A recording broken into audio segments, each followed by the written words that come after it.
Hello everyone, welcome to this session of Textbook Super Coaching. Myself Preeti, your Paper 1 faculty. I hope everyone is fine.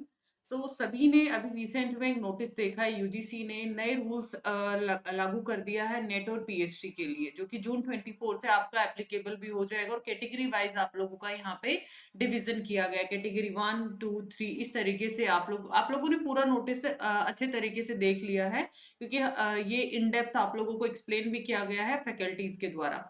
तो इस notice को analysis करने के बाद यहाँ पर जो मैंने एनालाइज किया है, जो मेरे यहाँ पे पॉइंटर्स हैं, और आप भी आई गेस इन एस्पेक्ट के ऊपर एग्री करेंगे, तो वो 3 बड़े नुकसान मैं बताने वाली हूँ जो कि स्टूडेंट्स को अभी फेस करना पड़ सकता है, क्योंकि हर चीज अगर अपने साथ फायदा लेके आती है तो आई एम श्योर वो अपने साथ नुकसान भी लेके आती है।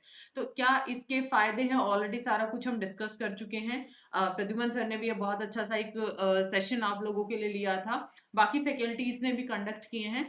तो आज यहाँ पर मैं डिस्कस करने वाली हूँ इसके नुकसान कौन से हो सकते हैं, तो वीडियो में एंड तक जरूर बने रहिएगा, क्योंकि ये अगर आप लोग ध्यान से इन चीजों को नोट करते हैं तो नेट एग्जाम की प्रायोरिटी, नेट एग्जाम की इंपॉर्टेंस आपको पता चलेगी। Right, so before starting the session just note down, ये हमारा टेलीग्राम ग्रुप है, तो आप इसको जरूर ज्वाइन करिए, बिकॉज टेलीग्राम ग्रुप पे डेली हम लोग इंपॉर्टेंट पीडीएफ नोट्स जो भी आपके यूट्यूब सेशंस के जाते हैं वो शेयर किया जाता है। उसके साथ साथ क्विजेस वहां पर अब हम कंडक्ट करना शुरू कर देंगे। एंड स्टिल अगर कोई भी डाउट है, आपके पीयर्स हैं वहां पे 9800 प्लस स्टूडेंट्स हैं हम वहां पे, तो आप अपने फ्रेंड्स के साथ भी अपने डाउट्स को डिस्कस कर सकते हैं। राइट, तो let's start the video. Just मैं आप लोगों के साथ एक बार नोटिस शेयर कर देती हूँ, सो दैट आप लोग उस चीज को और अच्छे से यहाँ पे जान पाए। ये नोटिस है जो कि हाल ही में यूजीसी ने जारी किया था सभी स्टूडेंट्स के लिए। तो इस नोटिस के अंदर स्पेशली क्या मेंशन किया गया है, जस्ट आप ये देखिए, मैं थोड़ा सा इसको जूम कर देती हूँ, जो जो पॉइंटर्स हैं। नोटिस है आपका, national eligibility test as an entrance test for admission to PhD. अगर आपको पीएचडी में एडमिशन लेना है तो आपका नेट जो स्कोर है उसको हम यहाँ पर काउंट करेंगे। अब यहाँ पे नुकसान क्या क्या निकल के आए हैं वो वन बाय वन में डिस्कस करूंगी, जो कि आई एम श्योर आप लोग भी उस पर एग्री करेंगे। बाकी आपका जो इस पे थॉट प्रोसेस है बिल्कुल आप शेयर कर सकते हैं, क्योंकि हर एक का अपना इंडिविजुअल राइट है, हर एक का अपना हर एक चीज पे क्या होता है, हर एक थॉट प्रोसेस चाहता है। चलिए, तो पहले यहाँ पर जो चीज मेंशन किया गया है कि from June 24 onwards net candidate will be declare eligible in 3 categories, और ये भी बोला गया है नेट स्कोर को ही यूज करना है admission to PhD program in place of entrance test. ठीक है, तो अब सबसे पहला जो मुझे यहाँ पे नुकसान आप बोल सकते हैं या प्रॉब्लम आप बोल सकते हैं, आपको यहाँ पर क्या था, मान लिया आपसे नेट क्वालिफाई नहीं होता है, ठीक है, तो आप क्या करते थे, पीएचडी एंट्रेंस देते थे। ये चीज आप सभी ने देखा है। राइट, अगर आपका नेट या जेआरएफ बाई चांस नहीं निकलता है तो आप लोग यहाँ पे पीएचडी एग्जाम दे लेते थे, अलग अलग यूनिवर्सिटीज का, चाहे वो सेंट्रल है चाहे स्टेट यूनिवर्सिटीज हैं।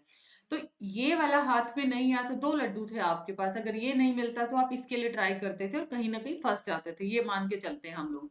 तो ये वाली पहली प्रॉब्लम जो मुझे लगी कि इससे पहले स्टूडेंट्स के पास डबल चांस होता था, लेकिन अभी आप लोगों के पास एक सिंगल चांस है। अगर आपने नेट जेआरएफ क्वालिफाई कर लिया, अकॉर्डिंगली कैटेगरी वाइज आपको एडमिशन दे दिया जाएगा, अदरवाइज आपको फिर से नेट का 6 मंथ के बाद एग्जाम में बैठना पड़ेगा। पहली जो मुझे प्रॉब्लम लगी है, ठीक है, ये मेरा व्यू है, मैं बार बार रिपीट करती हूँ, कुछ सहमत भी हो सकते हैं इस व्यू पे, कुछ नहीं भी हो सकते, तो आपका जो व्यू है बेशक आप कमेंट में जरूर शेयर करिएगा। नेक्स्ट जो मुझे यहाँ पर लगता है, इसमें स्पेशली मेंशन किया गया है जो टाइम पीरियड का इशू आता है, कि जो मार्क्स ऑब्टेन करोगे ना कैटेगरी 2 और 3 के अंदर, नेट में जो भी आपके मार्क्स आते हैं उसका वैलिडिटी पीरियड क्या रखा जाएगा, 1 ईयर रखा जाएगा जब आप एडमिशन लेते पीएचडी।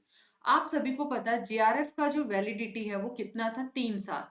हो सकता है कोई ऐसी फैमिली इश्यूज हैं, हो सकता है बच्चा फाइनल ईयर के अंदर है, ठीक है, थर्ड सेमेस्टर के अंदर है, अब 1 साल तो उस बच्चे को अपना डिग्री कंप्लीट करने में लग जाएगा।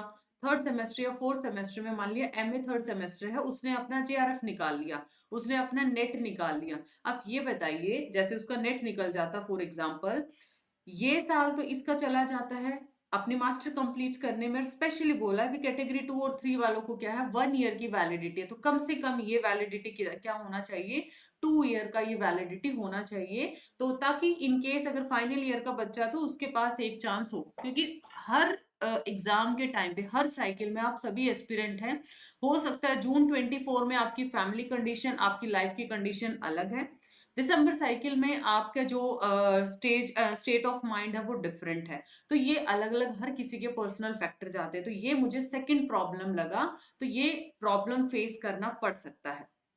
थर्ड आएगा जो प्रॉब्लम है, ठीक है, थर्ड प्रॉब्लम है यहाँ पर जो यूजीसी का एग्जाम का लेवल, आपको पता है 19 में आपका ये जो एनटीए ने कंडक्ट करना शुरू किया था, 19 का लेवल क्या था, आप क्वेश्चन पेपर उठाइए और दिसंबर 23 का क्या है, यहां से यहां तक की जर्नी कैसे एकदम से स्विच करती गई है। तो पेपर का पैटर्न कहीं ना कहीं अभी चेंज और होने वाला है।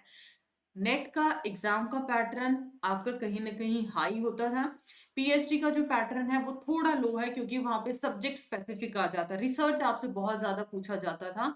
तो ये वाला कहीं ना कहीं बच्चे को प्रॉब्लम लगेगा कि भाई अब यहाँ पर हो सकता है मेरे यूनिट्स पेपर 1 में अच्छे नहीं हैं, तो ये एग्जाम के लेवल पे कहीं ना कहीं अब असर ये भी आने वाला है। और फोर्थ पॉइंटर जो मेरे को यहाँ से लगा कि अगर कोई जेआरएफ क्वालिफाइड स्टूडेंट है admitted into the PhD program based on an interview as per the university grant commission, जो भी उनके मिनिमम रेगुलेशंस उन्होंने डिसाइड कर रखी है, मतलब यहाँ पर 100% आपकी जो एडमिशन है वो किस पे है, इंटरव्यू के ऊपर बैठा है, सब कुछ आपका इंटरव्यू डिसाइड करेगा। यहाँ बोलता है कि स्टूडेंट जिसने 2 और 3 कैटेगरी में है, 70% आप लोगों का टेस्ट के लिए माना जाएगा और 30% आपकी इंटरव्यू है। आप ये मान के चलो कम से कम 70% तो उसने अपना सेव कर लिया ना, 70% तो उसने अपना बचा लिया कि ये तो मेरे एग्जाम के साथ कोई भी अनफेयरनेस हो ही नहीं सकता, कोई भी मेरे साथ यहाँ पर भेदभाव हो ही नहीं सकता। बचा 30%, ऊपर नीचे इंटरव्यू होता है, अच्छा भी जा सकता है बुरा भी जा सकता है, क्योंकि इंटरव्यू एक ऐसी चीज है, आप बाहर अलग कॉन्फिडेंस में, अंदर हो सकता है वो कॉन्फिडेंस आपका गायब हो जाए या अलग ही लेवल का आ जाए। तो ये थोड़ा सा है कि यहाँ पे 100% आप उसके ऊपर हैं, तो ये बैकफायर भी कर सकता है या आपको पॉजिटिव वे में भी लेके जा सकता है। और बाकी ये छोटे छोटे पॉइंटर्स थे जो मैंने नोटिस को एनालिसिस करने के बाद मुझे लगा कि ये सारी चीजें हो सकती हैं। तो आपका इसके ऊपर क्या राय है आप जरूर बताइएगा। उसके साथ साथ अगर आपका कोई भी सजेशन है, ठीक है, आपका कोई भी सजेशन है तो यहाँ पर क्लैरिफिकेशन रिक्वायर्ड है, कोई भी सजेशन है, आप यूजीसी नेट की ये वेबसाइट है, आप यहाँ पर भी अपना सजेशन डाल सकते हैं। तो इन केस कोई भी अगर एक्सेप्ट होता है आपका सजेशन, तो ये बहुत अच्छा अपॉर्चुनिटी है, आप यहाँ पर अपने सजेशंस को शेयर कर सकते हैं। तो ये छोटा सा इंफॉर्मेशन था, आई होप काफी पसंद आया है आप लोगों को, और आप अपना फीडबैक जरूर दीजिएगा कमेंट सेक्शन के अंदर, आपकी उसके ऊपर क्या राय है। तो वीडियो को लाइक शेयर जरूर करें, मैक्सिमम इस वीडियो को शेयर करें सो दैट बाकी स्टूडेंट हैं वो भी इस पॉइंटर पे हों, और अगर उन्हें लगता है तो वो क्लैरिफिकेशन के लिए वो इस मेल के ऊपर भी मेल कर पाएं। तो मिलते हैं नेक्स्ट वीडियो के अंदर। रेस्ट ऑफ, अगर आप लोग भी प्रिपेयर कर रहे हैं फॉर यूजीसी नेट जून 24 के लिए, देन हमारे बूस्टर कोर्स शुरू होने वाले हैं 15 अप्रैल के आसपास। पेपर 1 का 22 अप्रैल से मोस्ट प्रोबेबली शुरू हो जाएगा, पेपर 1 प्लस पेपर 2 रहेगा, 80+ लाइव क्लासेस हैं, ये सारी फीचर्स आपको प्रोवाइड की जाएंगी। तो सफलता आपकी, जिम्मेदारी हमारी। And for more details description में आपको गूगल फॉर्म दिया गया है, fill that Google form so that आपसे टीम कनेक्ट कर पाए, या फिर डिस्क्रिप्शन में कॉन्टेक्ट नंबर भी दिया, वहां पर भी आप कनेक्ट कर सकते हैं।